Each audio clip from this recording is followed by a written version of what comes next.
Chemistry class 10 बा पहिरियों सबक चौथों मास ऑफ एक्शन वारो कानून law of mass of action. आवां केमिस्ट्री उस्ताद नजीला चन्ना अवां के सिंध ऑनलाइन स्कूल में भली कार। असांजे अॼोके लेक्चर जो मौज़ू आहे law of mass of action, mass of action वारो कानून। Law of mass of action, Gutenberg and Weg in 1869 put forward this law. Law of mass of action 1869 में वेग ऐं गुडबर्ग नाले साइंसदाननि पेश कयो हुयो। ही तमामु अहम इंफॉर्मेशन बेस्ड सवाल आहे जेको अक्सर करे इम्तिहाननि में या टेस्टुनि में MCQ टाइप में अची वेंदो आहे। अकॉर्डिंग टू दिस लॉ, इन कानून जे मूजिबि the rate at which a substance reacts is directly proportional to its active mass. का बि शइ, को बि सब्सटेंस, मिसाल जे तौर ते को बि अंसर या मुरकिब केतिरी स्पीड सां, रेट यानी स्पीड, को बि सब्सटेंस केतिरी स्पीड सां रिएक्शन कंदो, इन जो सिधो ताल्लुक उन जे एक्टिव मास सां हूंदो आहे। हिकिड़ी ॻाल्हि इहा आहे in law of mass of action में, यानी कंहिं बि शइ जी रिएक्शन करण जी स्पीड उन जे एक्टिव मास सां सिधी निस्बत रखंदी आहे। ऐं ॿी ॻाल्हि इहा आहे त and the rate of reaction, हाणे वरी पूरे कीमियाई अमल जी ॻाल्हि करे थो त कंहिं बि कीमियाई अमल जी speed is directly proportional to the product of the active masses of the reacting substances. ऐं कंहिं बि रिएक्शन जी जेका स्पीड आहे, रफ़्तार आहे, उहा एक्टिव मासिस जे ज़रब उपत सां सिधी निस्बत रखे थी। हाणे को बि शइ केतिरी स्पीड सां रिएक्शन कंदी, इन जो दारोमदार इन जी सिधी निस्बत आहे उन जे एक्टिव मास सां, ऐं वरी रिएक्शन जी केतिरी स्पीड हूंदी, इन जी पिणु सिधी निस्बत आहे एक्टिव मास जेके सब्सटेंसिस आहिनि उन जे एक्टिव मास सां ऐं उन जी ज़रब उपत सां। मिसाल जे तौर ते असीं चवंदा त हिकिड़ो सब्सटेंस आहे A ऐं ॿियो सब्सटेंस आहे B, इहे ॿई पाण में रिएक्ट कनि था ऐं पोइ ठहे थो सब्सटेंस C ऐं D। हाणे ही रिएक्टिंग सब्सटेंसिस आहिनि, तंहिंजे करे ही जेका सब्सटेंस जी ॻाल्हि कईसीं त ही सब्सटेंस केतिरी स्पीड सां रिएक्शन कंदो, इन जी सिधी निस्बत आहे उन जे एक्टिव मास सां। मिसाल जे तौर ते ही असांजो जेको आहे सो 2 ग्राम एक्टिव मास आहे हिन जो आहे 3 ग्राम।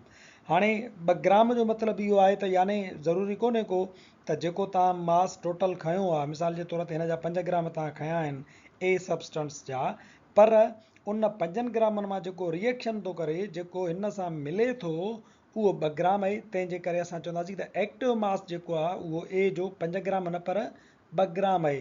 केतिरो उन जो मायो रिएक्शन में हिसो वठे थो, उन खे असां चऊं था एक्टिव मास। हाणे ही जेको सब्सटेंस आहे इन जी रिएक्शन करण जी सिधी निस्बत पंहिंजे एक्टिव मास सां आहे।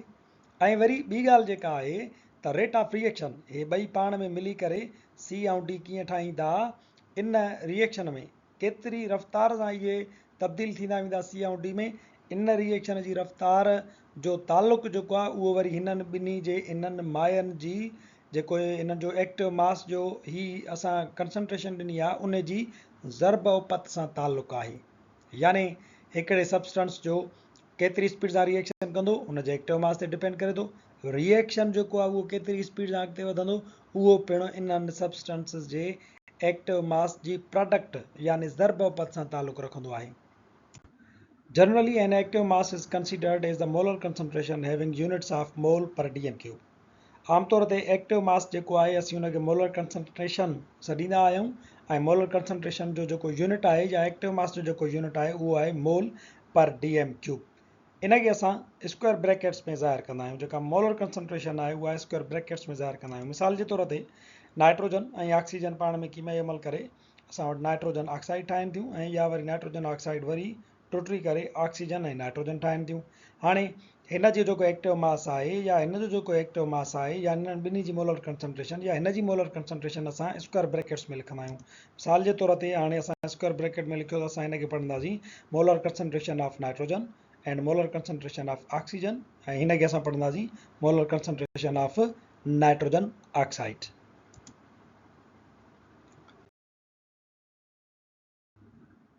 कंसिडर रिवर्सिबल रिएक्शन, ही हिकिड़ो रिवर्सिबल रिएक्शन आहे। इनखे ॾिसो, A सब्सटेंस आहे उहो रिएक्शन करे थो B सब्सटेंस सां ऐं पोइ पैदा थो करे C ऐं प्रोडक्ट D। इहे वरी ॿई पाण में मिली करे वरी पोइ उहे पैदा कनि थियूं, साॻियो कन्वर्ट थी वञनि थियूं A में ऐं B में। तंहिंजे करे हाणे रिवर्सिबल रिएक्शन असांखे इहो मालूम आहे त उहो ॿिनि हिसनि ते मुश्तमिल हूंदो आहे। हिकिड़ो हूंदो आहे हुनजो फॉरवर्ड रिएक्शन ऐं ॿियो हूंदो आहे हुनजो रिवर्स रिएक्शन। फॉरवर्ड रिएक्शन जेको आहे असांजो उहो यानी असांजी जेको ए ऐं बी आहे उन्हनि जी कन्वर्जन खे ज़ाहिर कंदो आहे। तंहिंजे करे असीं चऊं था त rate of forward reaction is directly proportional to the molar concentration of A and molar concentration of B. यानी जेको तव्हांजो फॉरवर्ड जेको रिएक्शन थींदो उन जी स्पीड जो ताल्लुक मोलर कंसंट्रेशन ऑफ एज़ आहे ऐं मोलर कंसंट्रेशन ऑफ बीज़ आहे। उन्हनि सां सिधी निस्बत थो रखे। जेतिरी मोलर कंसंट्रेशन ए जी ऐं मोलर कंसंट्रेशन बी जी वधीक हूंदी ओतिरो तव्हांजो फॉरवर्ड रिएक्शन जी जेका स्पीड आहे उहा वधीक हूंदी। इहो ई असां law of mass of action में पढ़ियोसीं त कंहिं बि रिएक्शन जी जेका स्पीड आहे जेको रेट आहे उनजो ताल्लुक रिएक्टिंग सब्सटेंस जी मोलर कंसंट्रेशन जी ज़रबपत जे बराबरि हूंदो आहे। हाणे हिते ॾिसो त असां चऊं था rate of forward reaction is directly proportional यानी फॉरवर्ड रिएक्शन जेको थिए थो उहो सिधी निस्बत रखे थो मोलर कंसंट्रेशन ऑफ ए ऐं मोलर कंसंट्रेशन ऑफ बीज़ आहे। हिननि जे विच में कुझु बि कोन्हे थो को त यानी हिननि जे विच में ज़रब जी निशानी आहे। तंहिंजे करे हिननि खे ज़रब कंदासीं त हिननि जी प्रोडक्ट मिलंदी। हाणे प्रोडक्ट कंहिंजी थी वई हिननि रिएक्टिंग सब्सटेंसिस जी जेको एक्टिव मास आहे उन्हनि जी प्रोडक्ट थी वई। उन सां सिधी निस्बत केरु थो रखे रेट ऑफ फॉरवर्ड रिएक्शन। ऐं ॿियो जेको आहे असां वटि उहो आहे वरी असां वटि रिवर्स रिएक्शन। सो असीं जेकॾहिं रेट ऑफ फॉरवर्ड रिएक्शन खे अञा हिनखे जेका इहा असां डायरेक्टली प्रोपोर्शनल वारी निशानी ॾिनी आहे उनखे असां हटायूं त बराबरि जी निशानी ईंदी ऐं पोइ वरी असांखे कांस्टेंट ॾियणो पवंदो। हाणे आहे आर एफ। आर जेको आहे उहो आहे रेट ऑफ रिएक्शन। उनखे असां शॉर्ट फॉर्म में लिखियो आहे सिर्फ़ु R rate of reaction. F जेको आहे उहो फॉरवर्ड खे ज़ाहिर करे थो। हाणे हिनखे असां ईअं पढ़ंदासीं त rate of forward reaction is equal to हिनखे हटायोसीं त बराबरि जी निशानी अची वई ऐं कांस्टेंट अची वियो। Rate of forward reaction is equal to constant of forward reaction molar concentration of A into molar concentration of B. इहो आहे असांजो फॉरवर्ड रिएक्शन। मैथमेटिकल फॉर्म में असां हिनखे ईअं लिखंदासीं। तंहिंजे करे हिनखे जेकॾहिं असां पंहिंजी पहिरीं इक्वेशन करे लिखूं त हीअ असांजी नंबर पहिरीं इक्वेशन थी वेंदी। वरी जेकॾहिं असां रिवर्सिबल रिएक्शन जो असां ॿियो पार्ट खणूं जेको सेकेंड रिएक्शन आहे रिवर्स रिएक्शन उनखे असां छा चवंदासीं त हाणे रिवर्स रिएक्शन जो रेट जेको आहे उहो कंहिं ते दारोमदार रखंदो। जीअं तव्हां चयो त फॉरवर्ड रिएक्शन जो जेको स्पीड आहे उहो दारोमदार रखे थो हिननि जी पाण में जेका मोलर कंसंट्रेशन आहे उनजी ज़रबपत सां। त हाणे रिवर्स रिएक्शन जी जेका स्पीड आहे उहा दारोमदार रखंदी हिननि जी मोलर कंसंट्रेशन सां। असां लिखूं था rate of reverse reaction is directly proportional to the molar concentration of C and molar concentration of D. इन्हनि जे विच में ज़रब जी निशानी आहे। तंहिंजे करे उहो साॻी जेका असां law of mass of action जी ॻाल्हि कई हुईसीं उहा हिन ते बि हिन वांगुरु ई लागू थिए थी त बाबा हीउ जेको रिएक्शन थिए थो reverse reaction in ji speed जो ताल्लुक हिननि ॿिन्हीअ जी मोलर कंसंट्रेशन जी ज़रबपत सां आहे। जेतिरी हिननि जी मोलर कंसंट्रेशन वधीक हूंदी ओतिरी ज़रबपत वधीक हूंदी। जेतिरी ज़रबपत वधीक हूंदी ओतिरो हेॾे जेको तव्हांजो रिवर्स रिएक्शन थो वञे उनजो रेट उनजी स्पीड तमामु घणी हूंदी। हाणे जेकॾहिं असां हिन वांगुरु हिनखे मैथमेटिकल फॉर्म में लिखूं त रेट ऑफ रिएक्शन जी जॻह ते लिखंदासीं आर रिवर्स उहो नंढड़ी आर वरी असां ॾेई छॾींदासीं। हीउ जेको डायरेक्टली प्रोपोर्शनल आहे उनखे घटाईंदासीं त बराबरि जी निशानी लॻंदी ऐं वरी पोइ कांस्टेंट लॻंदो। आर यानी वॾी आर जेका आहे उहा रेट ऑफ रिएक्शन खे थी ज़ाहिर करे ऐं नंढी आर रिवर्स खे। सो हिनखे ईअं पढ़ंदासीं त rate of reverse reaction is equal to हिनखे हटायोसीं इज़ इक्वल टू असांजो आहे कांस्टेंट आर यानी रिवर्स जो constant molar concentration of C into molar concentration of D. असांजी हीअ ॿी इक्वेशन थी वई जेका रिवर्स रिएक्शन खे ज़ाहिर करे थी। सो असां हिनखे जेकॾहिं ॿियो नंबर ॾियूं त हीअ असांजी ॿी इक्वेशन आहे त इहो बिल्कुलु ठीकु थींदो। इहे ॿ इक्वेशन्स जेके आहिनि असांखे अॻिते हली करे कमु ईंदियूं पियूं। असां जेको law of mass of action आहे उनजो एक्सप्रेशन कढणु उनजी डेरिवेशन कंदासीं त हुन में हीअ ॿई इक्वेशन्स असांखे कमु ईंदियूं। Derivation of the expression for equilibrium constant for general reaction. कंहिं बि जनरल रिएक्शन जे लाइ असां जेकॾहिं इक्विलिब्रियम कांस्टेंट जो जेको आहे सो एक्सप्रेशन ड्राइव करणु चाहियूं था त असांखे पहिरियां जेको आहे सो इक्विलिब्रियम जेको आहे जेको रिवर्स रिएक्शन में असां कढियोसीं उनखे असां ॾिसंदासीं त उहो हुयो रेट ऑफ फॉरवर्ड रिएक्शन उहो बराबरि हूंदो आहे रेट ऑफ रिवर्स रिएक्शन जे। जेॾी महिल जो फॉरवर्ड रिएक्शन ऐं रिवर्स रिएक्शन पाण में बराबरि थी वेंदा आहिनि त हिकिड़ो इक्विलिब्रियम पैदा थींदो आहे जेको असां डायनामिक इक्विलिब्रियम में पढ़ियो हुयोसीं। हाणे असां जेका पहिरीं इक्वेशन लिखीसीं उन में रेट ऑफ फॉरवर्ड रिएक्शन खे असां हिकिड़े शॉर्ट फॉर्म में लिखियो हुयोसीं आर एफ बराबरि थी वेंदो वरी rate of reverse reaction R वॾी ऐं आर नंढी। So rate of forward reaction is equal to rate of reverse reaction. हाणे असांखे ख़बर आहे त इहो असांजो जेको रेट ऑफ फॉरवर्ड रिएक्शन हुयो उहो बराबरि हुयो वरी जेकॾहिं डायरेक्टली प्रोपोर्शनल वारी निशानी हटाई हुईसीं त उते अची पियो वञे constant forward reaction molar concentration of A into molar concentration of B बराबरि थींदो। हाणे हिन जी जॻह ते असां उन्हनि जा जेके मोलर कंसंट्रेशन्स आहिनि ऐं कांस्टेंट आहे उनखे रखियो आहे। वरी जेको रेट ऑफ रिवर्स रिएक्शन आहे उन मां जॾहिं असां डायरेक्टली प्रोपोर्शनल वारी निशानी हटाई हुईसीं त असांखे उनजो कांस्टेंट ऐं molar concentration of reverse reaction जा जेके हुया एक्टिव मासिस जेकी रिएक्टिंग सब्सटेंसिस हुया उहे असां रखिया हुयासीं। त असांजो जेका ॿी इक्वेशन आहे उनजो सेकेंड पार्ट असां रखूं था constant of reverse reaction molar concentration of C into molar concentration of D. So ही असांजो जेको आहे सो असीं इक्विलिब्रियम कांस्टेंट जे लाइ जेको एक्सप्रेशन आहे उनखे ड्राइव था कयूं त असीं हिते अची करे पहुता आहियूं। हाणे वरी असां हिनखे अॻिते खणंदासीं त जीअं असां हिकिड़ो एक्सप्रेशन हिन जो ड्राइव करे सघूं। So constant forward reaction molar concentration of A molar concentration of B बराबरि हूंदो आहे constant reverse reaction molar concentration of C into molar concentration of D. हाणे मैथमेटिक्स जीअं त असां हिकिड़ो जेका इक्वेशन आहे उहा ड्राइव था कयूं तंहिंजे करे मैथमेटिक्स जो उसूल आहे त जेकी हिकु जहिड़ियूं शयूं आहिनि जीअं मोलर कंसंट्रेशन्स वारियूं आहिनि उन्हनि खे हिकिड़े पासे खणी वञूं ऐं जेके कांस्टेंट आहिनि उन्हनि खे तव्हां ॿिए पासे ते खणी वञो। तंहिंजे करे हीअ असांजो के एफ आहे इहो हिते ज़र्ब में आहे तंहिंजे करे हिनखे बि असां हेॾां खणंदासीं। के आर बि हिते ज़र्ब में आहे त इहो जॾहिं परे पासे ते वेंदो त हिन जी अपान में हलियो वेंदो। बाक़ी असांजो सी डी आहे ही जेके आहिनि हिन सां हिते ज़र्ब में आहिनि त हीअ जॾहिं परे पासे ते वेंदा सी डी जी वंड में हलिया वेंदा। तंहिंजे करे असांजी इक्वेशन जेका हिन मां ड्राइव थींदी ॿी उहा थींदी के एफ डिवाइडेड बाय के आर। ही जेको आहे हिते ज़र्ब में आहे त के आर परे पासे वियो त हिन जी वंड में हली वियो।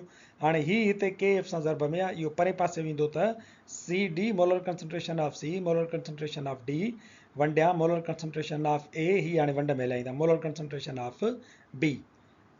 तव्हांखे ख़बर आहे त के एफ अपान के आर जेको आहे उहो बराबरि हूंदो आहे इक्विलिब्रियम कांस्टेंट जे जंहिंखे असां लिखंदा आहियूं के सी जे। तंहिंजे करे हिनखे हटाए असां जेकॾहिं सिर्फ़ु के सी लिखूं बाक़ी साॻियो ई रखूं त असांजो इक्विलिब्रियम कांस्टेंट जो एक्सप्रेशन जेको आहे उहो निकिरी ईंदो। इक्विलिब्रियम कांस्टेंट जेको आहे उहो बराबरि आहे मोलर कंसंट्रेशन ऑफ सी ज़रबिया molar concentration of D divided by molar concentration of A and molar concentration of B. So जेकॾहिं असां हिनखे लिखत में आणियूं त ही थींदो इक्विलिब्रियम कांस्टेंट बराबरि ही आहिनि असांजूं मोलर कंसंट्रेशन ऑफ ही आहे प्रोडक्ट छो त सी डी हुयो असांजो प्रोडक्ट ऐं वरी ए बी आहे मोलर कंसंट्रेशन ऑफ रिएक्टेंट्स। तंहिंजे करे असां जेकॾहिं हिनखे लिखूं त इहो थी वेंदो इक्विलिब्रियम कांस्टेंट बराबरि आहे molar concentration of product C D हिते प्रोडक्ट लिखियोसीं ऐं हेठां अचेसि थो मोलर कंसंट्रेशन ऑफ रिएक्टेंट। ही असांजो जेको आहे इहो आहे असांजो इक्विलिब्रियम कांस्टेंट जो तव्हांजो एक्सप्रेशन। इक्विलिब्रियम कांस्टेंट बराबरि आहे molar concentration of C into molar concentration of D divided by molar concentration of A molar concentration of B. तव्हांखे यादि रखणु घुरिजे त कंहिं बि रिएक्शन जो तव्हांखे जेकॾहिं सवाल थो अचे त इन जो इक्विलिब्रियम कांस्टेंट एक्सप्रेशन कढो त तव्हां मोलर कंसंट्रेशन ऑफ प्रोडक्ट मथां रखंदो ऐं उनखे वंड कंदो मोलर कंसंट्रेशन ऑफ रिएक्टेंट सां त इहो तव्हांजो इक्विलिब्रियम कांस्टेंट जो एक्सप्रेशन थी वेंदो। This expression is for chemical equilibrium constant. All the reversible reactions can be expressed in this form. इहो जेको असां एक्सप्रेशन कढियोसीं उहो सभिनी केमिकल इक्विलिब्रियम कांस्टेंट जो ई हिकिड़ो इज़हार हूंदो आहे हिकिड़ी लिखत आहे। जेकी बि रिवर्सिबल रिएक्शन्स आहिनि उन्हनि खे हिन सूरत में लिखी सघिजे थो। मिसाल जे तौर ते नाइट्रोजन रिएक्शन करे थी ऑक्सीजन सां ऐं ठाहे थी नाइट्रोजन मोनोऑक्साइड। इहो हिकिड़ो रिवर्सिबल रिएक्शन आहे। हेॾा आहे फॉरवर्ड रिएक्शन हेॾा आहे असांजो आहे बैकवर्ड रिएक्शन। हाणे असांखे इहा ख़बर आहे त ही जेके आहिनि रिएक्टेंट्स आहिनि इहा जेका आहे उहा प्रोडक्ट आहे। तंहिंजे करे असांजो ही आहे फॉरवर्ड रिएक्शन। सो असां जेकॾहिं ईअं लिखूं त rate of forward reaction is the rate of forward reaction जंहिंखे असां आर एफ जी सूरत में लिखियो होसीं बराबरि constant of forward reaction molar concentration of nitrogen and molar concentration of oxygen ऐं वरी वरी पोइ हिते हीअ तव्हांजो जेको आहे सो उहो कन्वर्ट थींदो रिवर्स रिएक्शन में ऑक्सीजन ऐं नाइट्रोजन में त असां चऊं था the rate of reverse reaction will be equal to molar concentration of nitrogen monoxide. हाणे जेकॾहिं असां फॉरवर्ड रिएक्शन जी मोलर कंसंट्रेशन कढी वरितीसीं त मोलर फॉरवर्ड जेको रिएक्शन आहे उहो उन डायरेक्टली जेको प्रोपोर्शनल आहे उहो हिननि पंहिंजे रिएक्टिंग सब्सटेंस जी मोलर कंसंट्रेशन सां तालुक़ु रखे थो त असां लिखियोसीं the rate of forward reaction is equal to molar concentration of nitrogen and molar concentration of oxygen. ऐं वरी रिवर्स रिएक्शन जी बि मोलर कंसंट्रेशन असां कढी वरितीसीं त हाणे असांखे इक्विलिब्रियम कांस्टेंट लिखण में का बि ॾुखियाई कोन्हे का। असां लिखंदासीं KC बराबरि मथां लिखंदासीं मोलर कंसंट्रेशन ऑफ प्रोडक्ट, हेठां लिखंदासीं मोलर कंसंट्रेशन ऑफ रिएक्टेंट। सो असांजो थी वेंदो KC इक्विलिब्रियम कांस्टेंट। हाणे हीअ आहे असांजो जेको प्रोडक्ट आहे रिवर्स रिएक्शन असां मथां लिखंदासीं प्रोडक्ट वारो molar concentration of product NO2। हाणे इहो 2 जेको मथे अची वियो आहे असांजो एक्सपोनेंशियल फॉर्म में उहो ई जेको तव्हांजो नंबर ऑफ मोल्स आहिनि 2 मोल्स ऑफ नाइट्रोजन मोनोऑक्साइड जॾहिं नंबर ऑफ मोल्स अॻियां अची वञे थो त उहो तव्हांजो इन इक्विलिब्रियम कांस्टेंट वारे एक्सप्रेशन में हलियो वेंदो एक्सपोनेंशियल फॉर्म में पावर जी फॉर्म में हलियो वेंदो। तंहिंजे करे असां चऊं था त molar concentration of nitrogen monoxide power 2 ऐं वरी divided by molar concentration of reactants में अची वेंदो molar concentration of nitrogen and molar concentration of oxygen. हिन जे मथां को बि पावर कोन्हे को, छो त हिन जे अॻियां नंबर ऑफ मोल जेको हुननि खे ॾिनल आहे हिकु हिकु मोल आहे, तंहिंजे करे हिकु जेको आहे उहो अंडरस्टूड हूंदो आहे, उहो मथां कोन लिखिबो आहे। इहो हिते असां लिखियो आहे N2 त इहो हिन जो मतिलबु आहे त इहो हिकु ई लिखियलु आहे।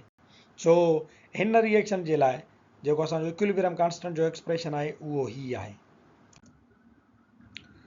जेकॾहिं वरी नाइट्रोजन खे आहे असां हाइड्रोजन सां रिएक्शन करायूं ऐं अमोनिया थी ठहे त पोइ केमिकल जेका बैलेंस्ड इक्वेशन थींदी उहा थींदी असांजी हीअं। हाणे ॾिसो त हीअ तव्हांजा रिएक्टेंट्स आहिनि, हीअ तव्हांजी प्रोडक्ट आहे। हीअ प्रोडक्ट जेका आहे KC में इहा मथां ईंदी ऐं हीअ जेके रिएक्टेंट्स आहिनि उहे तव्हांजे KC में हेठां हलिया ईंदा। सो असांजो फॉरवर्ड रिएक्शन जो जेको रेट आहे उहो डिपेंड करे थो मोलर कंसंट्रेशन ऑफ नाइट्रोजन ते ऐं मोलर कंसंट्रेशन ऑफ हाइड्रोजन ते। असां जेकॾहिं लिखूं था the rate of forward reaction RF is equal to constant forward reaction molar concentration of N and molar concentration of H power 3। इहो 3 छो ॾिनोसीं छो त हिते नंबर ऑफ मोल्स अॻियां 3 लिखियल आहिनि, उहो हिते पावर में हलियो एक्सपोनेंशियल फॉर्म में। ऐं 2 अमोनिया आहे, तंहिंजे करे रेट ऑफ रिवर्स रिएक्शन बि असांजो molar concentration of ammonia power 2 थी वेंदो। हाणे जेकॾहिं असां हिन जो KC कढूं त हिन जो जेको इक्विलिब्रियम कांस्टेंट आहे उहो असां कीअं लिखंदासीं, हीअ ईंदो मथां छो त इहो प्रोडक्ट आहे, हीअ ईंदो तव्हांजो हेठां छो त इहे रिएक्टेंट आहिनि। Equilibrium constant for the reaction of nitrogen ammonia and hydrogen will be molar concentration of ammonia raise power 2 divided by molar concentration of nitrogen. हिन खे पावर कोन्हे को छो त 1 मोल आहे, हिन जा 3 मोल आहिनि त इहो पावर में 3 में हलियो वेंदो मोलर कंसंट्रेशन ऑफ हाइड्रोजन ऐं हुनजो रेज पावर आहे 3। असांजो जेको लेक्चर पुॼाणी ते पहुचे थो, वरी हाज़ुर थींदासीं नए लेक्चर सां गॾु।